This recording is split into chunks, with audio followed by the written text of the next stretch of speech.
आज इस वीडियो में मैं आपको HDFC म्यूचुअल फंड के 3 ऐसे फंड के बारे में बताऊंगा जिसने ऑन एन एवरेज हमें 25% से ज्यादा की रिटर्न दी है। और अगर आप इस फंड में SIP और लमसम के थ्रू इन्वेस्ट करते हैं तो आप इस फंड से फ्यूचर में एक बहुत बड़ा पर्पस बना सकते हैं।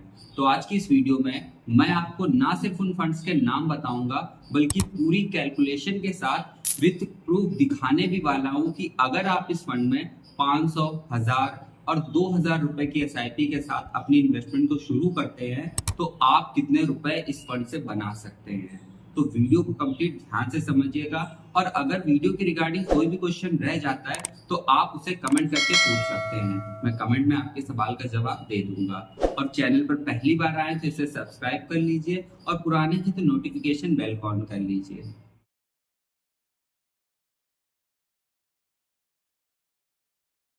देखिए, HDFC कंपनी स्टॉक मार्केट में लिस्टेड दूसरी सबसे बड़ी कंपनी है और इसी के साथ ये भारत की दूसरी सबसे बड़ी एसेट मैनेजमेंट कंपनी को भी रन करते हैं और प्राइवेट बैंकिंग सेक्टर में इनकी पोजीशन नंबर 1 पर है। तो चलिए जानते हैं कि वो 3 फंड कौन से हैं जिसने हमें 25% से ज्यादा की रिटर्न दी है। तो हमारे सबसे पहले फंड का नाम है HDFC mid cap opportunity fund. ये जो एक मिड कैप फंड है और mid cap fund mid cap companies में अपने पैसे को इन्वेस्ट करते हैं। अब मिड कैप कंपनीज क्या होती है उसके लिए आप हमारी आई बटन वाली वीडियो देख सकते हैं जिसमें लार्ज कैप, मिड कैप और स्मॉल कैप फंड के बारे में डिटेल में मैंने उस वीडियो में बताया हुआ है। तो अगर हम इस फंड के रिटर्न्स पर नजर डालें तो ये फंड जब से स्टार्ट हुआ है तब से लेकर अब तक इस फंड ने हमें 20% की रिटर्न दी है। पिछले 5 सालों में इस फंड ने हमें 20.84% की रिटर्न दी है। पिछले 3 सालों में इस फंड ने हमें 34% की रिटर्न दी है। पिछले 1 साल में इस फंड ने हमें 28% की रिटर्न दी है और पिछले 6 महीनों में इस फंड ने हमें 24% की रिटर्न दी है। ये फंड हमारा 4 स्टार रेटिंग्स के साथ आता है और इसका जो फंड साइज है वो 48,685 करोड़ रुपीस का है और आप इस फंड में मिनिमम 100 रुपए के SIP के साथ अपनी इन्वेस्टमेंट को शुरू कर सकते हैं। अभी मैं आपको कैलकुलेशन के साथ दिखाने भी वाला हूँ कि अगर आप इस फंड में SIP के थ्रू इन्वेस्ट करते हैं तो आप कितना बड़ा कॉर्पस इस फंड से जनरेट कर सकते हैं। अगर हम इनके होल्डिंग्स की बात करें, होल्डिंग्स चेक करना बहुत ज्यादा जरूरी होता है अगर आप किसी भी म्यूचुअल फंड में इन्वेस्ट करने जा रहे हैं, ताकि आपको पता तो चले कि जिस फंड में आप अपने पैसे को लगाने जा रहे हैं वो फंड आपके पैसे को किन कंपनीज में इन्वेस्ट कर रहा है। तो यहाँ पर टोटल 63 कंपनीज हैं जिसमें इस फंड ने अपने पैसे को इन्वेस्ट किया है, जिसमें कुछ टॉप कंपनीज आती हैं। द इंडियन होटल कंपनीज हो गई, टाटा कम्युनिकेशन हो गया, भारत इलेक्ट्रॉनिक्स हो गया, मैक्स हेल्थ केयर इंस्टीट्यूट हो गया, इंडियन बैंक हो गया, अपोलो टायर्स हो गया। ऐसी कुछ बड़ी कंपनीज हैं जिसमें इस फंड ने अपने पैसे को इन्वेस्ट किया हुआ है। थोड़ा सा इसके सेक्टर एलोकेशन पर अगर हम नजर डालें तो इसका जो मेजरली इन्वेस्टमेंट है वो फाइनेंशियल सेक्टर में है। इसके अलावा कैपिटल गुड्स में इसका 15.2% का स्टेक है। हेल्थ केयर सेक्टर में इन्होंने इन्वेस्ट किया हुआ है, केमिकल सेक्टर है, सर्विसेज सेक्टर है। There are so many sectors जिसमें इन्होंने अपने पैसे को इन्वेस्ट किया हुआ है। आप चाहें तो पॉज करके यहाँ पर पढ़ सकते हैं। इसके अलावा अगर हम रिटर्न्स एंड रैंकिंग्स की बात करें, यानी कि इस फंड की पास्ट परफॉर्मेंस की अगर ऊपर हम नजर डालें तो आप देख सकते हैं कि पिछले 1 साल में इस फंड की रिटर्न 28% की है और वहीं पर इसकी जो कैटेगरी एवरेज की रिटर्न है वो सिर्फ 19% की है। और पिछले 3 साल का अगर हम डाटा चेक करें तो इस फंड की रिटर्न 34% की है और इसका कैटेगरी एवरेज का रिटर्न है 28% का। 5 सालों में इस फंड ने हमें 20% की रिटर्न दी है और इसका जो कैटेगरी एवरेज है वो 18% का है। तो आप देख सकते हैं कि इस फंड ने लगभग हर साल अपने कैटेगरी एवरेज से ज्यादा रिटर्न्स लाकर हमें दी है। और अगर आप रैंक इन कैटेगरी पर नीचे नजर डालें तो आप देख सकते हैं कि पिछले 1 साल में इस फंड की रैंकिंग नंबर 1 पर है, पिछले 3 साल में इस फंड की रैंकिंग 3rd नंबर पर है और पिछले 5 सालों में इसकी रैंकिंग 10th नंबर पर है। तो यहाँ पर एक बात क्लियर होती है कि जो HDFC का मिड कैप अपॉर्चुनिटी फंड है ये मिड कैप फंड्स में टॉप 10 में ही हमेशा बना रहा है। अगर हम इसके एक्सपेंस रेशियो की बात करें तो इसका एक्सपेंस रेशियो 0.85% का है और एक्सिट लोड 1% का है अगर आप अपनी इन्वेस्टमेंट को 1 साल से पहले रिडीम करते हैं। अब जितने भी नए लोग हैं उन्हें मैं बता देता हूं कि एक्सपेंस रेशियो वो फीस होती है जो एसेट मैनेजमेंट कंपनी हमसे चार्ज करती है हमारे फंड को मैनेज करने के लिए। तो अब हम अपने एसआईपी कैलकुलेटर की ओर चलते हैं कि अगर आप इस फंड में 500,000 रुपए के एसआईपी के साथ अपनी इन्वेस्टमेंट को शुरू करते हैं तो आप कितना बड़ा कॉर्पस इस फंड से जनरेट कर सकते हैं। तो हम यहाँ पर सिंपली 500 रुपए की एसआईपी के साथ अपनी इन्वेस्टमेंट को शुरू करते हैं और रिटर्न हम यहाँ पर 20% की लेकर चलेंगे। देखिए इस फंड ने हमें ऑन एन एवरेज 25% की रिटर्न दी है, पर हम यहाँ पर सिर्फ 20% की रिटर्न इसलिए लेकर चल रहे हैं क्योंकि जो मिड कैप फंड्स होते हैं उनका जो एवरेज रिटर्न होता है वो 20% के आसपास ही लाई कर रहा होता है। ये थोड़ा सा कम और ज्यादा भी हो सकता है, इसलिए हम यहाँ पर सिर्फ एवरेज लेकर चल रहे हैं 20% का। तो अगर आप 500 रुपए की एसआईपी को 20% के रेट ऑफ इंटरेस्ट से 10 सालों तक इन्वेस्ट करते हैं अपनी 500 रुपए की एसआईपी को, तो आप जमा करेंगे 60,000 रुपए और इस पर जो आपकी टोटल वैल्यू बनेगी वो बनेगी 1,91,000 रुपए की। अब इसी टाइम होराइजन को यानी कि जो आपने एसआईपी 10 साल तक कंटिन्यू करी है, अगर आप इसे सिर्फ 10 साल और बढ़ा दें यानी कि 10 साल के बजाय अगर आप 20 सालों तक अपनी एसआईपी को कंटिन्यू करें सिर्फ 500 रुपए की एसआईपी को, तो यही आपका जो अमाउंट इन्वेस्ट होगा वो होगा 1,20,000 रुपए और इस पर आपकी जो टोटल वैल्यू बनेगी वो बनेगी 15,80,000 रुपए की। अब बहुत से लोग होंगे जो लॉन्ग टर्म के लिए इन्वेस्ट करते हैं 20 साल 30 साल 40 साल के लिए। अगर आप इस फंड में मात्र 5 साल और बढ़ा दें यानी कि जो 20 साल तक आपने अपनी एसआईपी को कंटिन्यू किया है उसे मात्र आप 5 साल और बढ़ा दें, 25 सालों के लिए अपनी एसआईपी को कंटिन्यू करें, तो आप जमा करेंगे 1.5 लाख रुपए, जिस पर आपको जो रिटर्न मिलेगी वो मिलेगी 43,13,000 रुपए की। तो इस तरह की मैसिव रिटर्न्स ये फंड आपको बनाकर दे सकता है इन फ्यूचर में अगर आप इस फंड में एसआईपी के थ्रू इन्वेस्ट करते हैं। लेकिन ये बात तो तब हो गई जब आपने 500 रुपए की एसआईपी के साथ अपनी इन्वेस्टमेंट को शुरू किया है। अगर आप इसी एसआईपी अमाउंट को थोड़ा सा और बढ़ा दें यानी कि 1,000 रुपए की एसआईपी से 25 सालों तक इस फंड में इन्वेस्ट करते हैं तो आपका यही अमाउंट इन्वेस्ट होगा 3 लाख रुपए, जिस पर आपकी जो टोटल वैल्यू बनेगी वो बनेगी 46 लाख रुपए के आसपास की। और अगर आप इस फंड में 2,000 रुपए के एसआईपी के साथ इन्वेस्टमेंट को शुरू करते हैं तो आपका इन्वेस्टेड अमाउंट होगा 6 लाख रुपए का, लेकिन अब जो आपकी टोटल वैल्यू बनेगी वो बनेगी 1.5 करोड़ से ज्यादा की। तो इस तरह की मैसिव ग्रोथ ये फंड आपको दे सकता है अगर आप इस फंड में एसआईपी के थ्रू इन्वेस्ट करते हैं। अब आते हैं अपने दूसरे फंड की ओर। तो हमारे दूसरे फंड का नाम है HDFC फ्लेक्सी कैप फंड। अब देखिए फ्लेक्सी कैप फंड्स क्या होते हैं, ये अपना 65% पैसा इक्विटीज में इन्वेस्ट करते हैं, लेकिन जो इस फंड की बेस्ट बात होती है वो ये होती है कि ये अक्रॉस द मार्केट कैप कहीं पर भी इन्वेस्ट कर सकते हैं। अगर इन्हें लार्ज कैप फंड्स में अच्छी अपॉर्चुनिटी दिख रही तो ये वहां इन्वेस्ट कर सकते हैं, स्मॉल कैप फंड्स में अच्छी अपॉर्चुनिटी दिख रही है तो ये वहां पर इन्वेस्ट कर सकते हैं, या फिर किसी स्पेसिफिक सेक्टर में इनको लॉन्ग टर्म अपॉर्चुनिटी दिख रही है जहां पर ग्रोथ होने के चांसेस है तो ये वहां पर भी इन्वेस्ट कर सकते हैं। तो अब हम अपने फंड के ऊपर आते हैं। ये फंड जब से स्टार्ट हुआ है तब से लेकर अब तक इस फंड ने हमें 15% की रिटर्न दी है। पिछले 5 सालों में इस फंड ने हमें 17% की रिटर्न दी है। पिछले 3 साल में इस फंड ने हमें 32% की रिटर्न दी है। पिछले 1 साल में इस फंड ने हमें 14% की रिटर्न दी है और पिछले 6 महीनों में इस फंड ने हमें 12% की रिटर्न दी है। ये फंड हमारा 4 स्टार रेटिंग्स के साथ आता है और इसका जो फंड साइज है वो 39,794 करोड़ रुपीस का है। और आप इस फंड में अगेन 100 रुपए की एसआईपी के साथ अपनी इन्वेस्टमेंट को शुरू कर सकते हैं।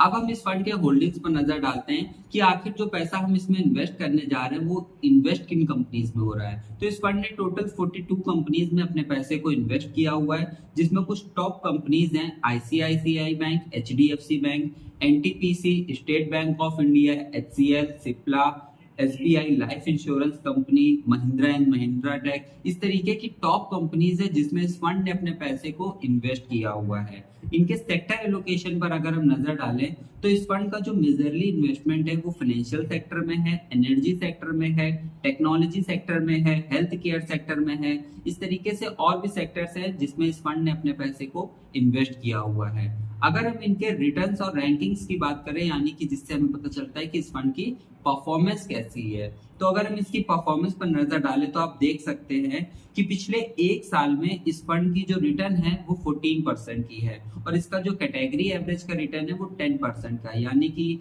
4% ज्यादा रिटर्न दी है इस फंड ने पिछले 1 साल में। 3 ईयर होराइजन की बात करें तो तो इस फंड की रिटर्न है 32% की, और वहीं पर इसका जो कैटेगरी एवरेज है उसका रिटर्न है 20% का। यानी कि पिछले 3 साल के होराइजन में इस फंड ने 12% ज्यादा रिटर्न दी है अपने कैटेगरी के मुकाबले। पिछले 5 साल के होराइजन की बात करें तो इस फंड की रिटर्न 17% की है, और इसका जो कैटेगरी एवरेज का रिटर्न है वो 14% का है। तो यहाँ पर इस फंड ने हमें 3% की ज्यादा रिटर्न दी है। तो अगर हम इस फंड के रैंकिंग की बात करें तो ये फंड टॉप 15 फंड्स के बीच में आता है।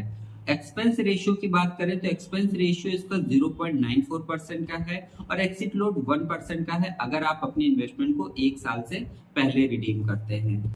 सो ये रहा HDFC फ्लेक्सी कैप फंड की डिटेल। अब जानते हैं कि अगर आप इस फंड में SIP के थ्रू इन्वेस्ट करते हैं तो आप कितना बड़ा कॉर्पस इस फंड से जनरेट कर सकते हैं। तो अगर आप इस फंड में 500 रुपए की SIP के साथ अपनी इन्वेस्टमेंट को शुरू करते हैं, और रिटर्न हम यहाँ पर सिर्फ 16% की लेकर चलेंगे। क्यों? क्योंकि जो फ्लेक्सी कैप फंड का जो एवरेज रिटर्न होता है वो 18, 16, 15% के आसपास का होता है। वैसे तो इस फंड ने हमें 20% की रिटर्न दी है, पर हम यहाँ कैलकुलेशन के लिए सिर्फ 16% की रिटर्न लेकर चलेंगे। और अगर आप 500 रुपए के SIP को 10 सालों तक इन्वेस्ट करते हैं तो आप जमा करेंगे 60,000 रुपए, और जिस पर आपकी टोटल वैल्यू बनेगी वो बनेगी 1,48,000 रुपए की, यानी कि 1.5 लाख रुपए के आसपास की टोटल वैल्यू आपको मिलेगी अगर आप 10 साल तक अपनी SIP को कंटिन्यू करते हैं। और अगर आप इसी SIP को 10 साल और बढ़ा दें, यानी कि 20 सालों तक अपनी SIP को कंटिन्यू करें, तो यही पैसा आपका इन्वेस्ट होगा 1,20,000 रुपए। इस पर जो आपकी टोटल वैल्यू बनेगी वो बनेगी 8,74,000 रुपए की, यानी कि 8.5 लाख रुपए से ज्यादा की वैल्यू बनेगी आपकी अगर आप इसमें 20 सालों तक अपनी SIP को कंटिन्यू करते हैं। तो अगर आप इसी अमाउंट को 5 साल और बढ़ा दें, यानी कि 20 साल के बजाय 5 साल और बढ़ा दें, 25 सालों तक अपनी SIP को कंटिन्यू करें, तो आप जमा करेंगे 1,50,000 रुपए। इस पर जो आपकी टोटल वैल्यू बनेगी वो बनेगी 19,82,000 रुपए की।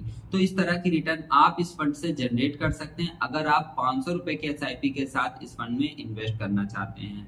अगर आप यहीं पर 500 के बजाय अगर आप 1,000 रुपए के SIP के साथ अपनी इन्वेस्टमेंट को शुरू करते हैं तो आप जमा करेंगे 3 लाख रुपए, और 25 साल बाद जो आपकी टोटल वैल्यू बनेगी वो बनेगी 39 लाख रुपए की, यानी कि 40 लाख के आसपास की टोटल वैल्यू आपकी बन सकती है अगर आप 1,000 रुपए के साथ अपनी SIP को शुरू करते हैं। और अगर आप इस फंड में 2,000 रुपए के SIP के साथ इन्वेस्टमेंट शुरू करते हैं तो आप जमा करेंगे 6 लाख रुपए। इस पर जो आपकी टोटल वैल्यू बनेगी वो बनेगी 80 लाख रुपए के आसपास की। तो इस तरीके की रिटर्न्स ये फंड आपको दे सकता है अगर आप इस फंड में SIP के थ्रू इन्वेस्ट करते हैं। अब आते हैं हम अपने तीसरे फंड की ओर, जिसका जानना आपके लिए बहुत जरूरी है क्योंकि इस फंड ने हमें सबसे ज्यादा रिटर्न्स बनाकर दी है बाकी के इन 2 फंड्स के कंपैरिजन में।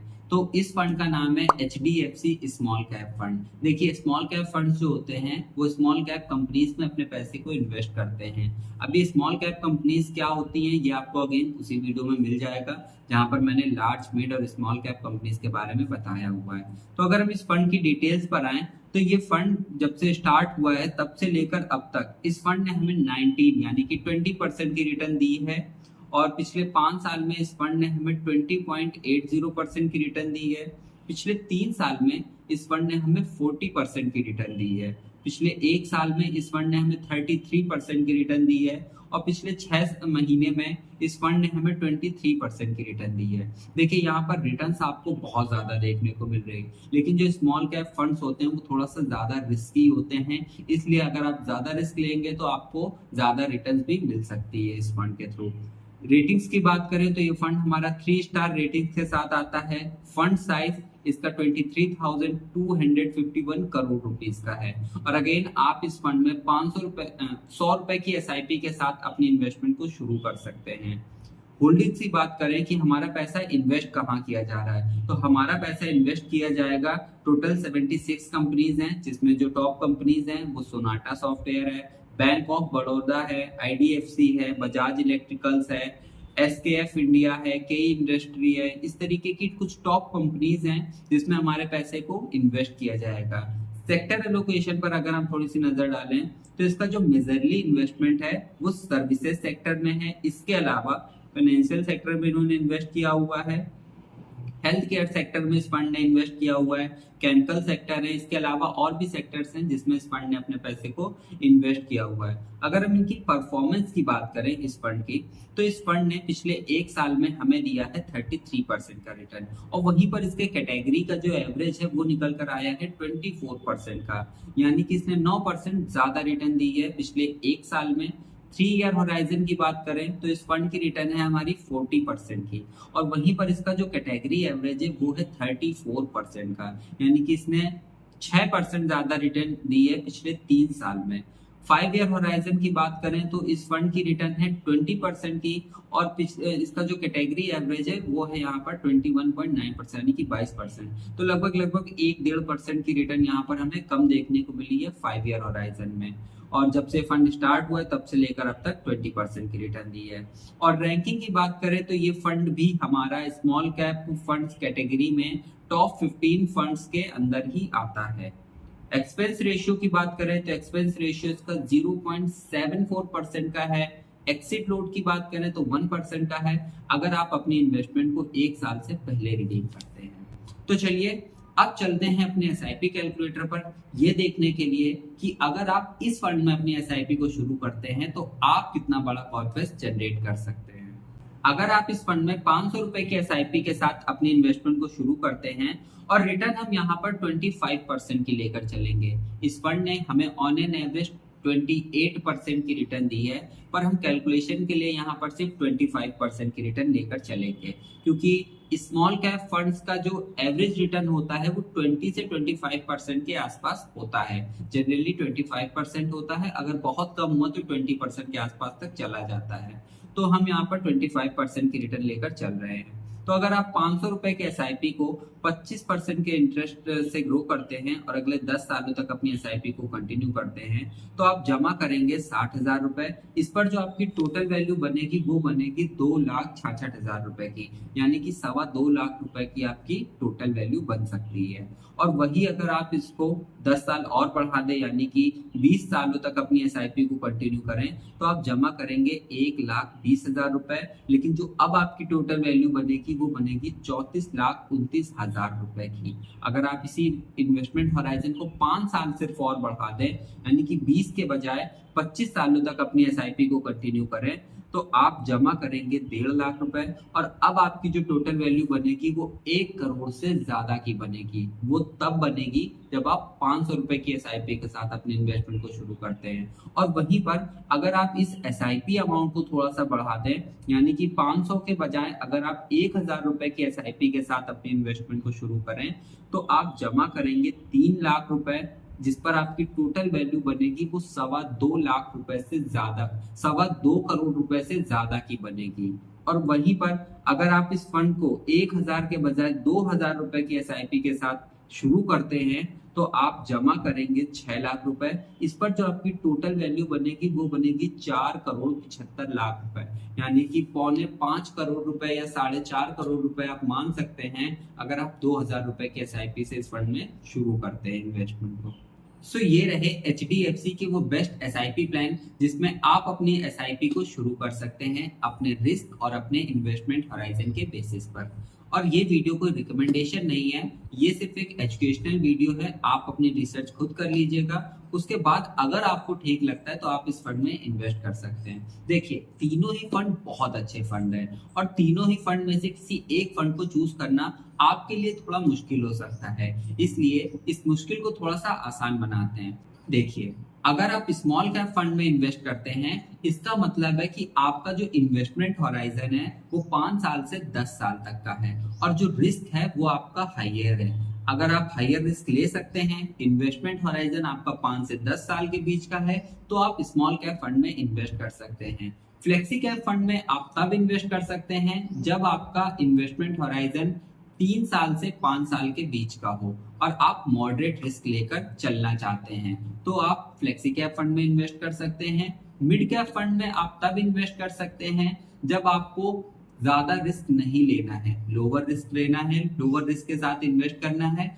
और इन्वेस्टमेंट हॉराइजन आपका 5 साल से कम का है, तो आप मिड कैप फंड में इन्वेस्ट कर सकते हैं। सो कैसी लगी आपको वीडियो, कमेंट करके जरूर बताइएगा। और वीडियो के रिगार्डिंग कोई भी क्वेश्चन है तो उससे आप कमेंट बॉक्स में पूछ सकते हैं। और वीडियो पसंद आई तो इसे लाइक कीजिए और शेयर कीजिए। मैं मिलता हूं आपसे अगली वीडियो में। Till the time, increase your knowledge and be wealthy.